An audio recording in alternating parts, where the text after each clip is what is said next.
quality, affordable health insurance. They deserve the certainty of knowing that they will not go bankrupt. We'll leave today's White House briefing to go live to the floor of the U.S. House, members beginning with 1-minute speeches, and then they'll recess until 5 for legislative work.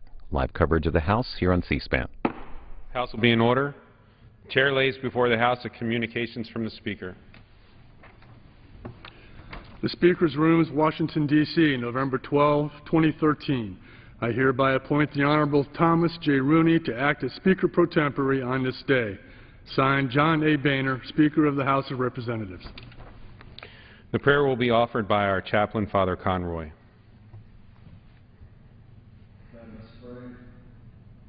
Loving and gracious God, we give you thanks for giving us another day.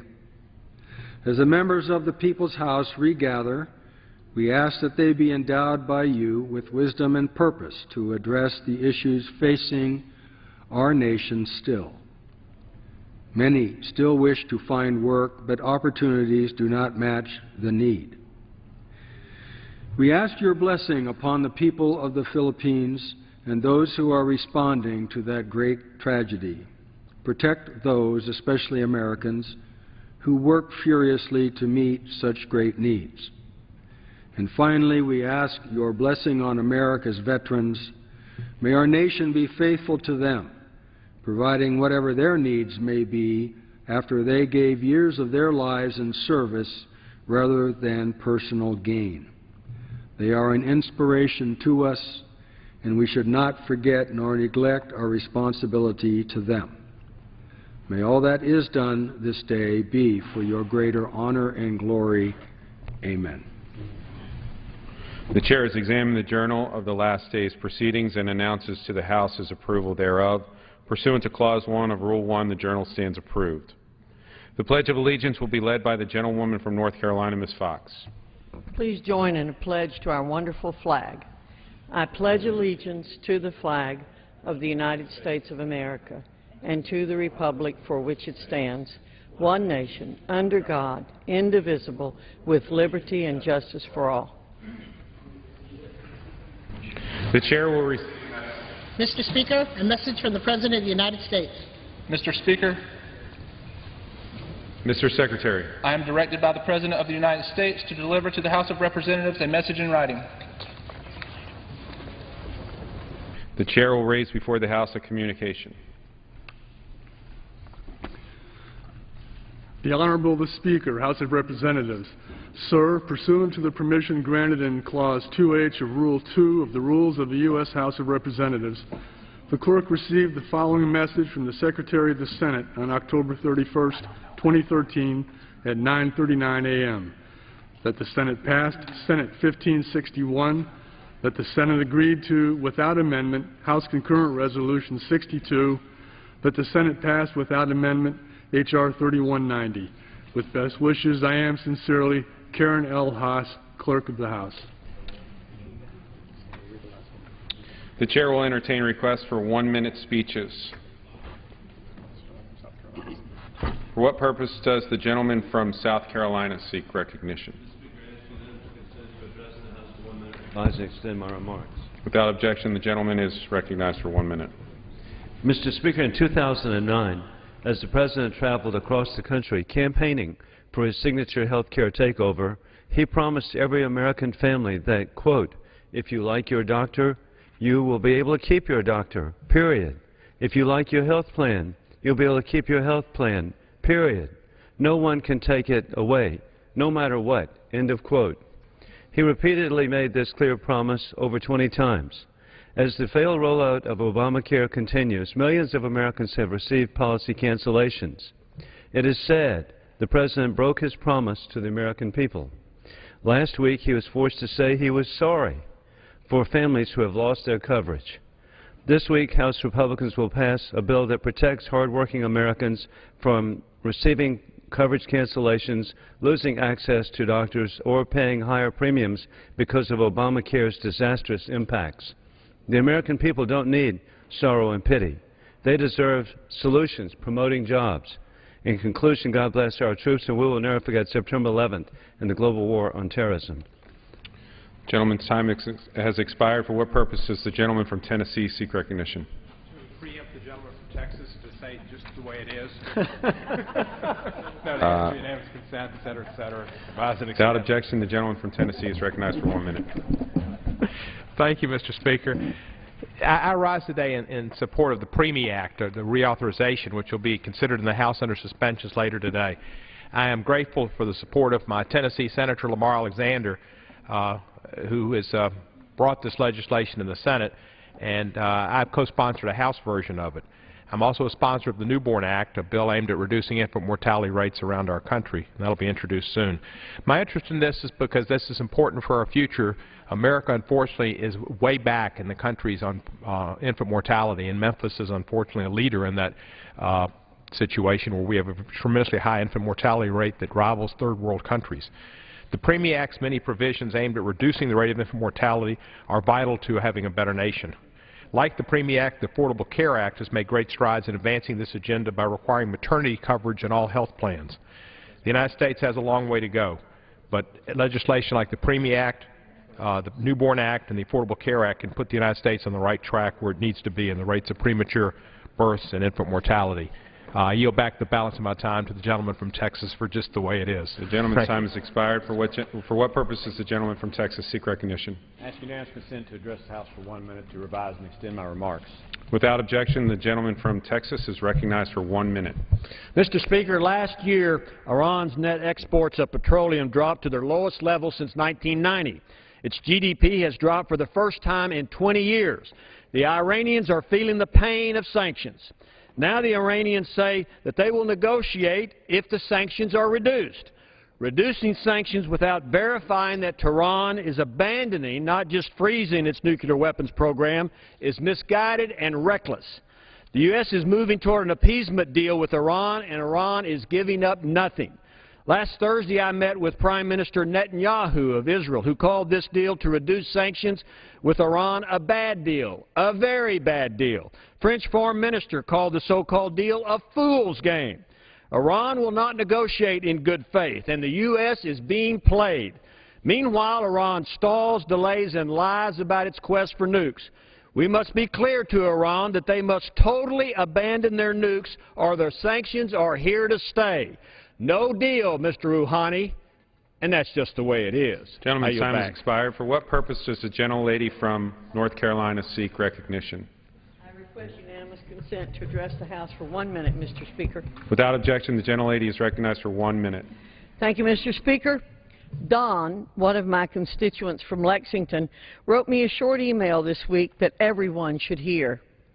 Don writes, "My individual health plan cancels January 1st. What is being offered by healthcare.gov is triple the cost. I'm unemployed and desperately trying to keep health care until I reach 65 late next year. The President said, if you like your health care plan, keep it. Please do whatever you can to make that a reality and not another empty statement." We hear Don loud and clear, Mr. Speaker. Obamacare isn't living up to the President's promise. But this week, we can change that.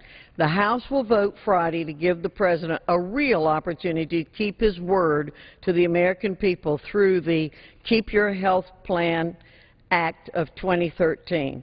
For Don and for millions like him who've been shocked to find the health plans they like will soon be illegal, supporting its passage is the least the President can do. I yield back. The gentlelady's time has expired. For what purpose does the gentlelady from Indiana seek recognition? Mr. Speaker, I request unanimous consent to address the chamber for 1 minute. Without objection, the gentlelady is recognized for 1 minute. Mr. Speaker, I rise today to pay tribute to Larry Wilson of Fairmount, Indiana, a veteran who served other veterans. He passed away on June 13, 2013, at the age of 66. Larry was an outstanding civil servant who served both Grant County in my district and his country with integrity. He began his great service to our nation in the United States Air Force, where he served as a senior master sergeant for 26 years. And after retiring from the Air Force, he began a second career as a detective for the Grant County Sheriff's Department, a post he held for 20 years before retiring in 1999. However, his retirement did not end his service to our community, and he continued on to serve as a Grant Grant County Commissioner, a Grant County Council member, and the Grant County Veterans Affairs Service Officer. He worked tirelessly for the veterans of Grant County, helping them to receive the benefits and recognition they deserved. He was a community leader, a patriot, and I'm honored to recognize his life's work today. My condolences and well wishes go out to his wife of 38 years, Linda, to his children, Laura, Jeremy, Michael, and Christopher, as well as his grandchildren. We will all miss Larry Wilson dearly, but the lessons he taught us will not be forgotten. He was a veteran who truly served his country so well. He will be missed. Thank you. I yield back. The gentlelady's time has expired. Pursuant to Clause 4 of Rule 1, the following enrolled bill was signed by Speaker Pro Tempore Thornberry on Thursday, October 31st, 2013.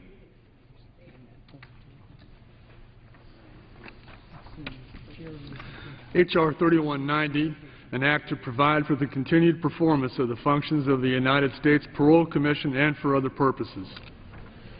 The Chair lays before the House sundry communications. The Honorable the Speaker, House of Representatives. Sir, pursuant to the permission granted in Clause 2H of Rule 2 of the Rules of the U.S. House of Representatives, the clerk received the following message from the Secretary of the Senate on November 1, 2013 at 11:20 a.m. That the Senate passed without amendment H.R. 2094, that the Senate passed without amendment H.R. 3302. With best wishes, I am sincerely, Karen L. Haas, Clerk.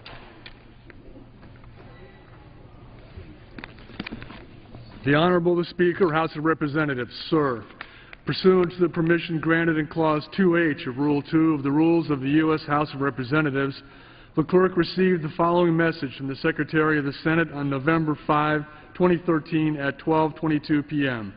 That the Senate passed with an amendment, H.R. 3080, that the Senate requests a conference with the House and appoints conferees on Senate 42. With best wishes, I am sincerely, Karen L. Haas, Clerk.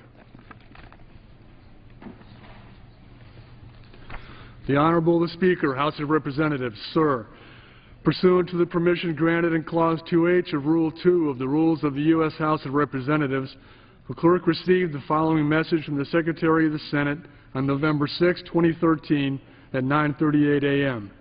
That the Senate passed H.R. 2747. With best wishes, I am sincerely, Karen L. Haas, Clerk. The Honorable the Speaker, House of Representatives. Sir, pursuant to the permission granted in Clause 2H of Rule 2 of the Rules of the U.S. House of Representatives, the clerk received the following message from the Secretary of the Senate on November 7, 2013 at 11:13 a.m. That the Senate passed Senate 287. With best wishes, I am sincerely, Karen L. Haas, Clerk. The Honorable the Speaker, House of Representatives. Sir, pursuant to the permission granted in Clause 2H of Rule 2 of the Rules of the U.S. House of Representatives, the clerk received the following message from the Secretary of the Senate on November 7, 2013 at 3:09 p.m. That the Senate passed Senate 815. With best wishes, I am sincerely, Karen L. Haas, Clerk. Chair lays before the House a message. To the Congress of the United States, Section 202D of the National Emergencies Act, 50 U.S.C. 1622D, provides for the automatic termination of a national emergency unless, within the 90-day period prior to the anniversary date of its declaration, the President publishes in the Federal Register and transmits to the Congress a notice stating that the emergency is to continue in effect beyond the anniversary date. In accordance with this provision, I have sent to the Federal Register for publication the enclosed notice stating that the national emergency with respect to Iran that was declared in Executive Order 12170 of November 14, 1979, is to continue in effect beyond November 14, 2013. Because our relations with Iran have not yet returned to normal and the process of implementing the agreements with Iran dated January 19, 1981 is still underway, I have determined that it is necessary to continue the national emergency declared in Executive Order 12170 with respect to Iran. Signed, Barack Obama, the White House, November 12, 2013. referred to the Committee on Foreign Affairs, and ordered printed. Pursuant to Clause 12A of Rule 1, the Chair declares the House in recess until approximately 5 p.m. today. And repeating, the House gaveling out until 5 for legislative work. 5 suspension bills under consideration in the House this afternoon with votes at 6:30. Live coverage when members return here on C-SPAN. Coming up live at 2:30 today, the Senate Labor Subcommittee on Employment and Workplace Safety will host a hearing on payroll fraud